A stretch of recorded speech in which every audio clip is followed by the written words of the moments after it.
जो मुद्दा है वो 101% सच है। मैं ना किसी के दबाव में ना किसी के कहने पे ये मुद्दा आपके सामने रख रहा हूँ, बट ये मुद्दा मेरे समाज का है, ये मुद्दा मेरे लोगों का है, ये मुद्दा ये महाराष्ट्र का है, इसीलिए ये मुद्दा मैं आपके सामने लाना चाहता हूँ।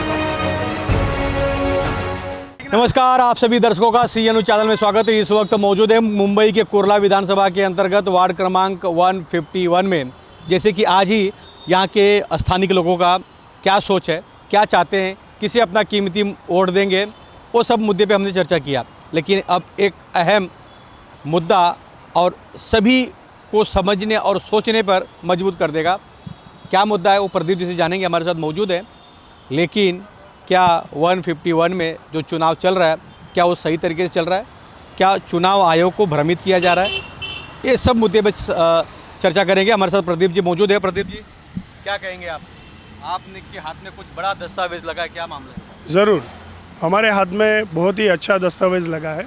प्रथम तो मैं अखंड हिंदुस्तान के आराध्य देवत श्रीमंत छत्रपति शिवाजी महाराज और परम पूज्य डॉक्टर बाबा साहब अम्बेडकर, इनको वंदन करते हुए लोकशाही का चौथा आधार स्तंभ वृत्तवाहिनी, इसका मैं आभार व्यक्त करूंगा कि आज उन्होंने मुझे समय दिया और यहाँ पर उपस्थित होकर मैं जो विषय आज आपके सामने रखने वाला हूँ उसे समझने की कोशिश की। अच्छा, पहला मैं आपसे ये जानूंगा कि जो आप विषय रखने वाले हो, किसी के दबाव में, किसी के बहकावे में, या वो सच में सच है इसलिए रखने वाले? जो मुद्दा है वो 101% सच है। मैं ना किसी के दबाव में ना किसी के कहने पे ये मुद्दा आपके सामने रख रहा हूँ, बट ये मुद्दा मेरे समाज का है, ये मुद्दा मेरे लोगों का है, ये मुद्दा ये महाराष्ट्र का है, इसीलिए ये मुद्दा मैं आपके सामने लाना चाहता हूँ और बहुत ही बढ़िया तरीके से मैं आपको एक्सप्लेन करूँगा ताकि आप इस मुद्दे की गहराई समझ सके, किस तरह सरकार, समाज और पार्टी, इन तीनों को फंसाया गया है। तो क्या मुद्दा है, बताइए अभी। भाजपा के माजी नगर सेवक राजेश फुलवारिया, इन्होंने अपनी बेटी कशिश फुलवारिया जी को इलेक्शन चुनावी माहौल में SC रिजर्वेशन महिला कैटेगरी से हमारे 151 वार्ड से चुनाव लड़ने के लिए मैदान में उतारा है।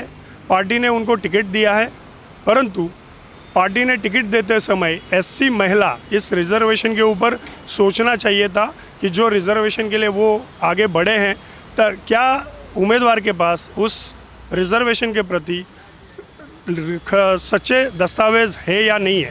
तो बहुत सारा यहाँ पे चुनावी माहौल गर्मा गर्मी हुआ जब निवडणूक अधिकारी के सामने राजेश जी की बेटी कशिश फुलवारिया उनका फॉर्म गया।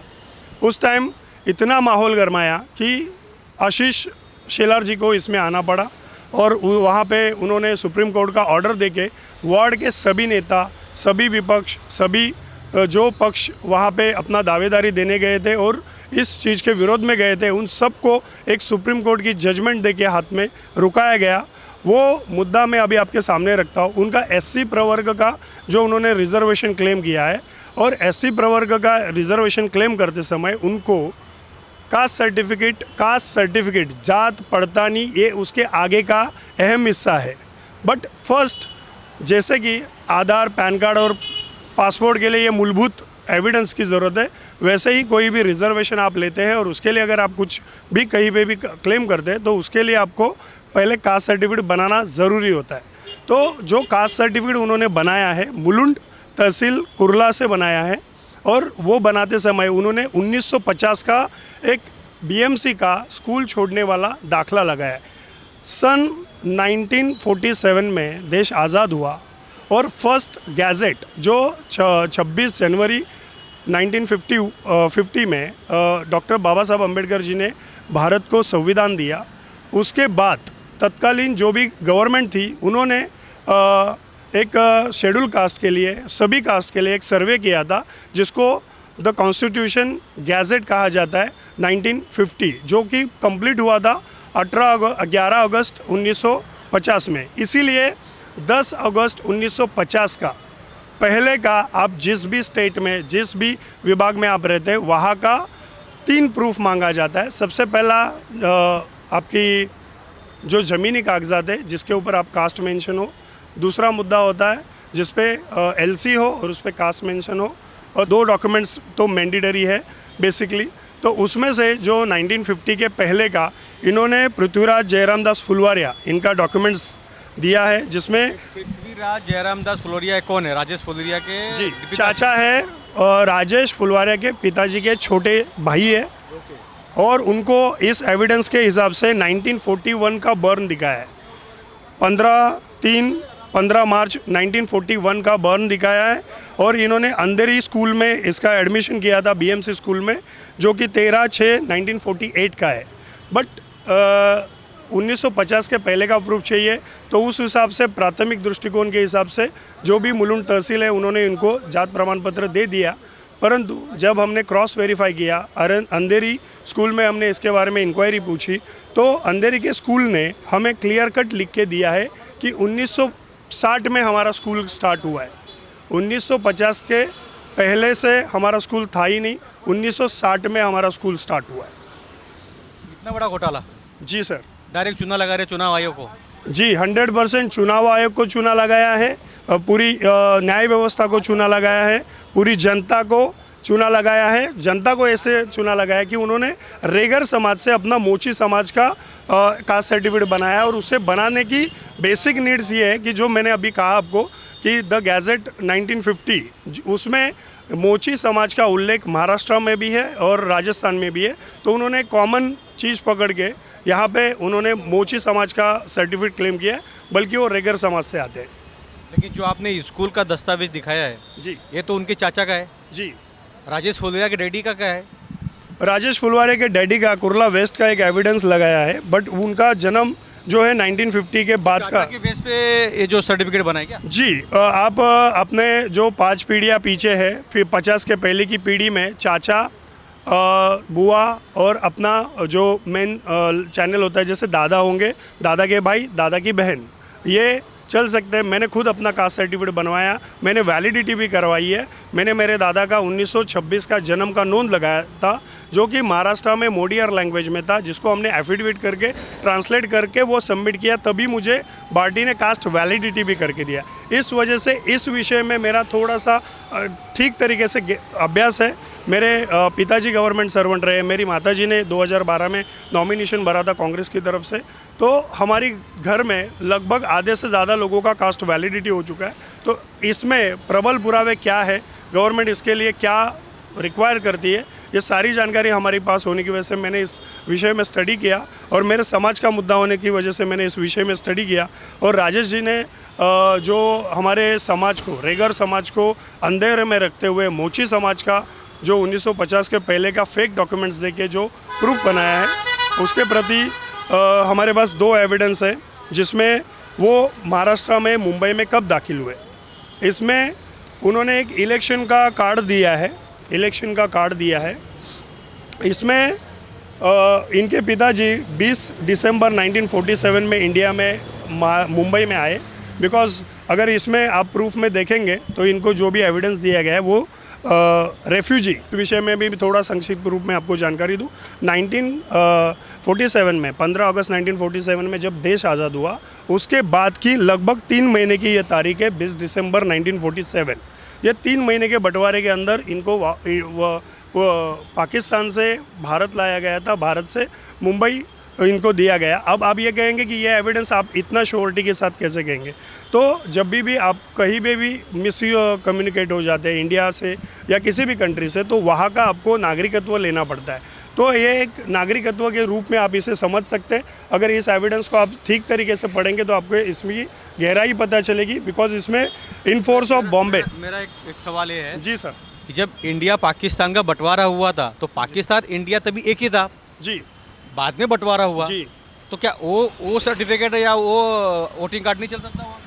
जी 100% नहीं चलेगा, बिकॉज टेरिटरी तय हुई थी। टेरिटरी में पाकिस्तान और इंडिया, जैसे हम कहेंगे ये एक स्टेट वॉर तय होता है कि महाराष्ट्र को महाराष्ट्र कहा जाता है, गुजरात को गुजरात कहा जाता है और दिल्ली को दिल्ली। तो एक बाउंड्री है, वो बाउंड्री के उस पार दिल्ली है और इस पार महाराष्ट्र और इस पार गुजरात है। तो आप किसी भी बाउंड्री के अलग दिशा में अगर जाते हैं तो आपको वो एविडेंस दिखाना ज़रूरी है। जैसे आप अमेरिका जाएंगे तो आपको पासपोर्ट की रिक्वायरमेंट है, वैसे ही आप यहाँ का नागरिकत्व क्लेम करेंगे तो आपको वोटर आईडी की ज़रूरत है। तो 1947 में 20 दिसंबर 1947 को में राजेश जी के पिताजी फर्स्ट टाइम इंडिया आए थे, जो कि डेट है 20 दिसंबर 1947, जिसमें जयराम दास भागचंद फुलवारी ऐसा नाम लिखा है और उनकी कास्ट भी यहाँ पे हिंदू, यहाँ पे कहीं पे भी मोची करके लिखा नहीं है। और राजेश फुलवारिया के दादा का ये एविडेंस है। और राजेश फुलवारिया के पिताजी और पृथ्वीराज फुलवारिया ये मुंबई में भले ही पैदा हुए वो, बट 1941 में नहीं, 1950 के बाद में उनका जन्म हुआ है। तो इतना सारा खुलासा आप कर रहे हैं और इतना सब आपने एविडेंस दिखाया है, तो आपने चुनाव आयोग के सामने क्यों नहीं रखा जहाँ पर उन्होंने फॉर्म भरा है? जी, चुनाव आयोग सुनने की स्थिति में नहीं है। जो निर्णायक अधिकारी है, चुनाव आयोग तो स्वतंत्र है ना, वो तो बड़ी किसी के दबाव में थोड़ी काम जी जी हमारे पूरे वार्ड के विपक्षी अपक्षी खुद साथ वाले जो भी आपके प्रत्याशी थे, जो भी जिन्होंने भी फॉर्म भरा था, वो सारे लोगों ने डट करके उसके खिलाफ वहाँ पे आवाज़ उठाई थी। बट निवडणूक निर्णायक अधिकारी जो भी है, लेडी है, उनका मैं सम्मान करता हूँ, बट उनको निर्णय लेने की क्षमता नहीं है। उन्होंने जो भी आज तक निर्णय लिया है, अभी तक इस विषय में निर्णय लिया है, वो किसी न किसी व्यक्ति को फ़ोन करती है और जो भी फ़ोन पे इंस्ट्रक्शन दिया जाए बस उसी को रिलीज़ कर देती है। तो ऐसा लगता है कि चुनाव आयोग किसी के दबाव में काम नहीं करते होंगे, लेकिन आप लोगों ने इस मामले में कोर्ट का दरवाज़ा खटखटाया है क्या? जी, कोर्ट का दरवाज़ा तो खटखटाना पड़ेगा अगर पार्टी इस विषय की गंभीरता को ना समझे। नहीं, अब तो चुनाव लड़ रहे हैं, 3 दिन के बाद तो वोटिंग है। अब चुनाव होने के बाद, जीतने के बाद या हारने के बाद जो भी वो बाद में फैसला होगा, लेकिन अगर आप अभी से स्टे लेते थे, कोर्ट में जाते थे, तो शायद ये वोटिंग रुकता था शायद। जी, हमारा प्रयास था पार्टी को समझाना, पार्टी को ये कहना कि ये आपका उम्मीदवार बाद है।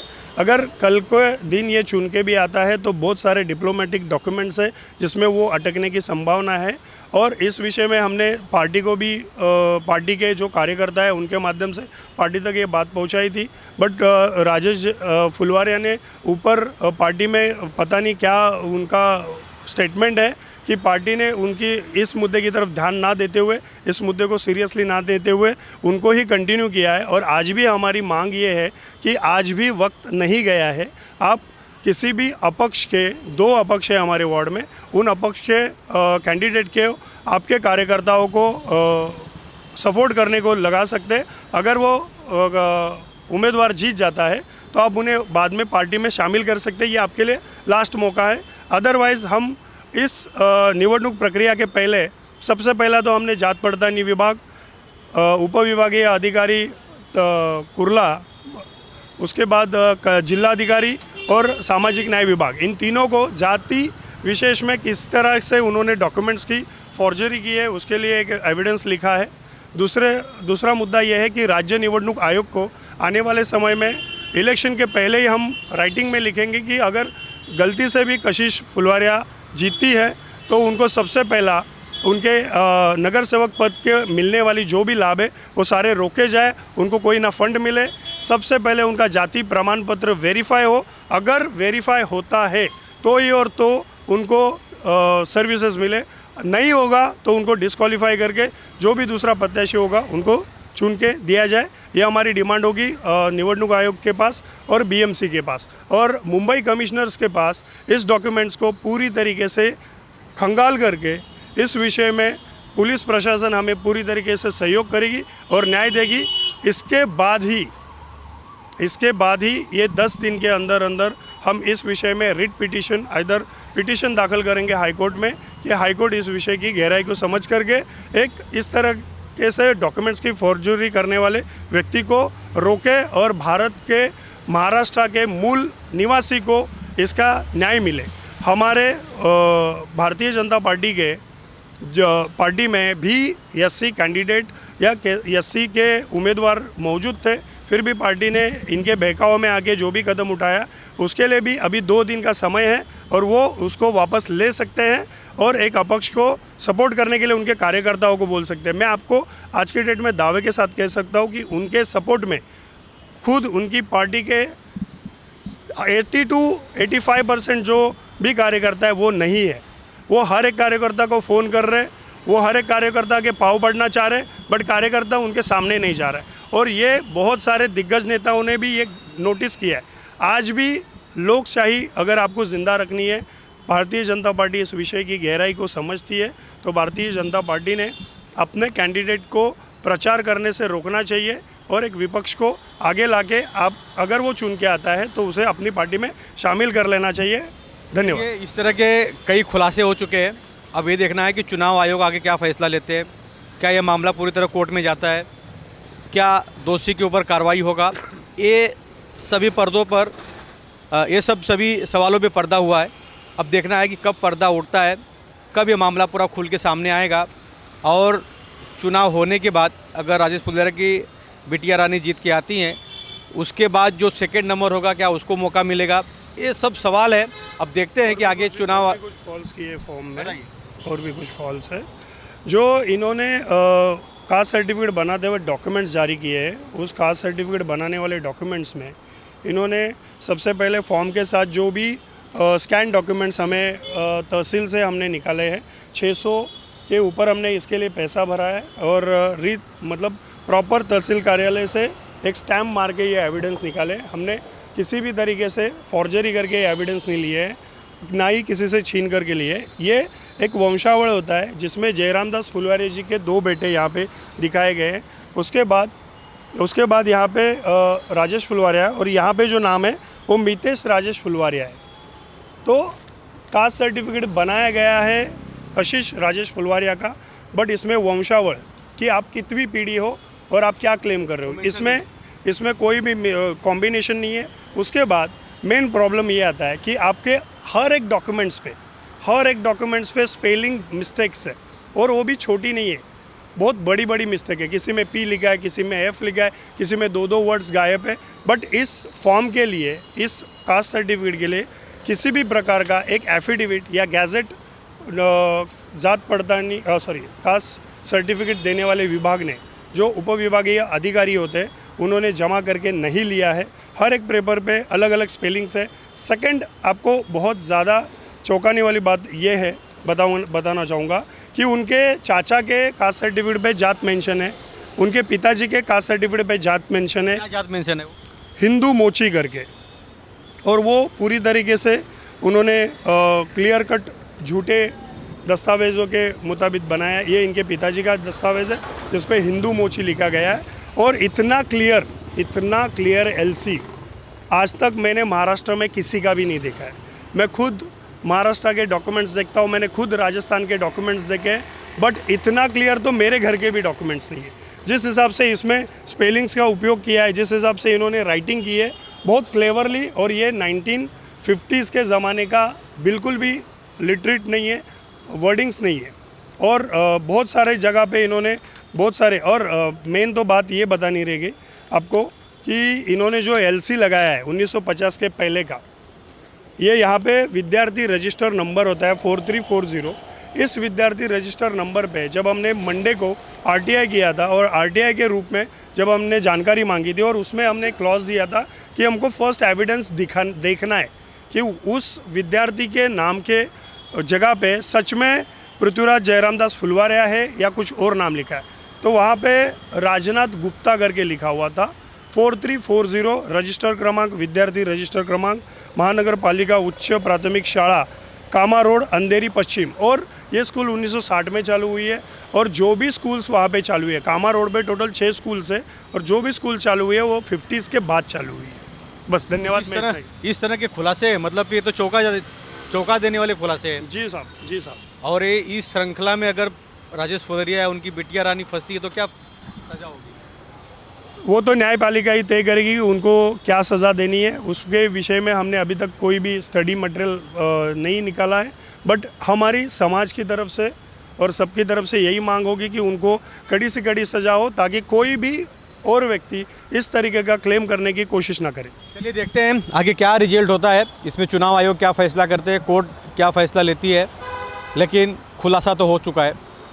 अब देखना है कि शासन, प्रशासन और निष्पक्ष काम करने वाली जो स्वतंत्र संस्था है चुनाव आयोग, क्या फैसला लेती है। ये सबकी नज़र बनी हुई है। लेकिन इस तरह की तस्वीर बार बार CN न्यूज़ चैनल के माध्यम से दिखाते रहेंगे। कैमरामैन प्रवीण के साथ राज पांडे, CN न्यूज़, मुंबई, कुर्ला। जो मुद्दा है वो 101% सच है। मैं ना किसी के दबाव में, ना किसी के कहने पे ये मुद्दा आपके सामने रख रहा हूँ। बट ये मुद्दा मेरे समाज का है, ये मुद्दा मेरे लोगों का है, ये मुद्दा ये महाराष्ट्र का है, इसीलिए ये मुद्दा मैं आपके सामने लाना चाहता हूँ। CEN न्यूज देश प्रदेश की ताजा तरीन खबरों के लिए CEN न्यूज को सब्सक्राइब करें और रहें पल पल की खबर से हर पल बाखबर।